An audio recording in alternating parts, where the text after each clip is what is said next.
At ngayong 2025 sa Season 2 ng Aksyon Laban sa Kahirapan ng National Anti-Poverty Commission o NAPC.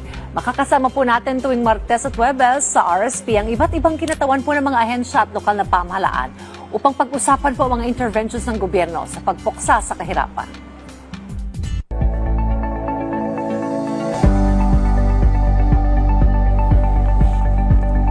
Sa ating pong bagong season, tututukan po natin yung convergence o yung pagsasama-sama ng mga programa at stakeholders sa patuloy na pagpapaunlad po ng mga komunidad at ng ating pamayanan.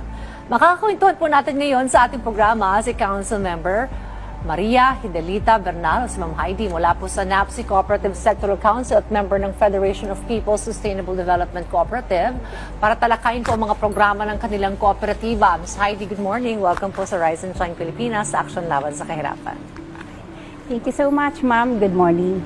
Alright, well, tell us about the cooperatives, kung paano po ang papel nito, mahalagang role nito para po pupuksa ang kahirapan sa bansa. Okay. Malaki ang papel ng cooperatives para sa pagpuksa sa kahirapan. Una, cooperatives ay binigyan ng pagkakataon para ang kooperatiba ay, kumbaga nasa batas na yon na binigyan ang kooperatiba ng tungkulin ng ating pamahalaan para tumulong sa gobyerno to alleviate the life of the people. Mm-hmm. Yung mga members po ng cooperative, ano po ang benepisyong nakukuha nila sa pagiging miyembro po ng mga kooperatiba? Naku, napakarami. Maraming mga members ng FPSDC, yung mga primary members niya, na una, yung iba ay pagpapautang, lending. Yung iba naman savings, yung iba naman distribution, yung iba ay farmers, so distribution and logistics, agri-products, yung kanilang serbisyo. Yung iba naman consumer. And marami pang iba, yung iba housing, na isa sa gustong gampanan, kasi 'di ba karamihan sa atin ay walang matirahan.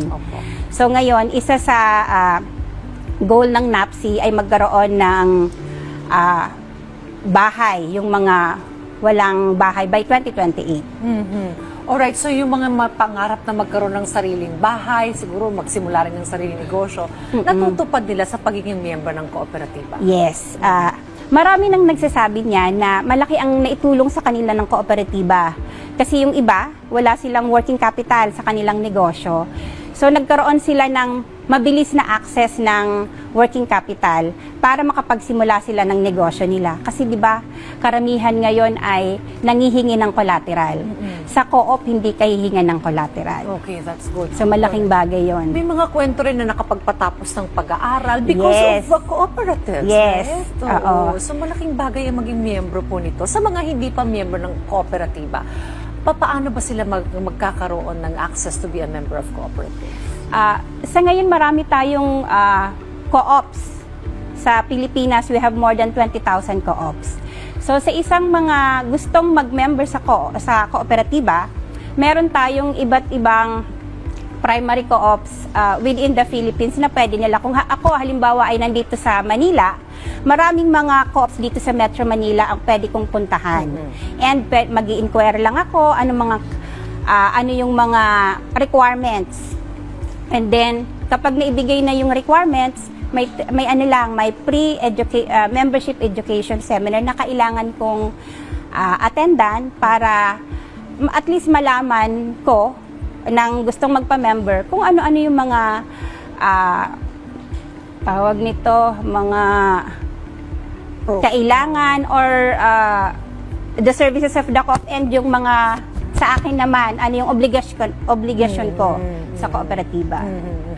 Alright, well ngayon po ay International Year of the Cooperatives, ngayong 2025, at ang tema po ay Cooperatives Build a Better World.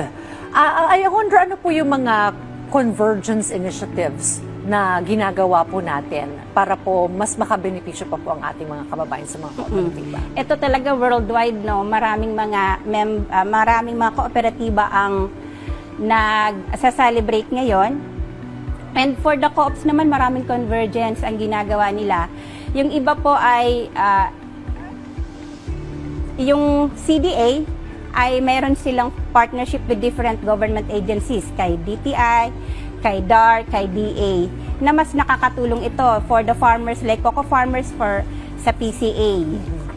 So meron po. And then dahil International Year of Cooperatives and ngayong buwan na to ay sineselebrate natin yung Cooperative Month. Okay.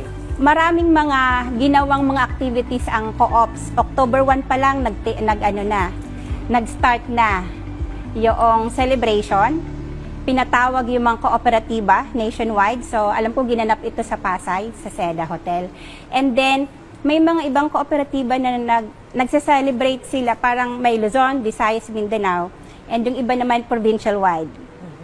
So, ganun yung mga ginagawa ngayon, and yung iba ay may mga learning visits sa iba't ibang lugar, hindi lang din sa Pilipinas, kundi sa ibang bansa. Now, of course, yung tagumpay ng isang kooperatiba, nakasalalay din ito dun sa mga nagpapatakbo sa mga miyembro. Yes. Paano naman po nakakatulong yung mga training? May mga training available po ba for the members so that maging sustainable po itong mga cooperatives na ito, ma'am? Yes. Una, yung mga trainings na yon, ang CDA may mga nire-require na training sa mga kooperatiba para mas magampanan nila yung tungkulin nila bilang kooperatiba. So, hindi lang magpayaman, hindi lang kumuha, magkaroon ng malaking profit, kundi yung ang gusto naman ng CDA natin, yung Cooperative Development Authority, ay ma-empower yung co-ops para mas ma-empower nila, mas strengthen nila yung mga individual members. So, for the training naman sa baba, mayroon din, like for example, ang gusto ng ating mga member ay processing. Yung iba po kasi processing ng cocoa sugar, Apo. yung iba po naman ay processing ng muscovado, or yung iba po naman ay kung paano nila yung simple cash flow, yung bookkeeping. So may mga ganun pong tinuturo sa baba para mas kumbaga sa yung individual na miyembro ay mas matrack niya kung nagpo-progress ba yung kanyang negosyo. So marami pong naitutulong. Okay, panghuli na lamang po, ma'am. Ano po ang kahalagahan ng convergence para po sa mga cooperatives? Okay. Yung convergence kasi yung pagsasama-sama, di ba? Pagtutulong-tulong, nag-work together yung ating mga kooperatiba. Kasi mayroon nga doon sa Co-Pledge na nakasabi doon na kapag mag-isa ka lang, hindi mo magagawa ang mga gusto mong gawin. So, pero pag nagtulong-tulong kayo, nagsama-sama kayo, mas marami kayong magagawa sa inyong miyembro at magagawa sa komunidad at sa buong Pilipinas. Well, maraming salamat po sa inyong panahon dito po sa Aksyon Laban sa Kahirapan at hangad po namin ang tagumpay pa, lalo ng mga kooperatiba dito po sa ating bansa. At sa ating po tagapanood, maraming salamat po sa inyong suporta.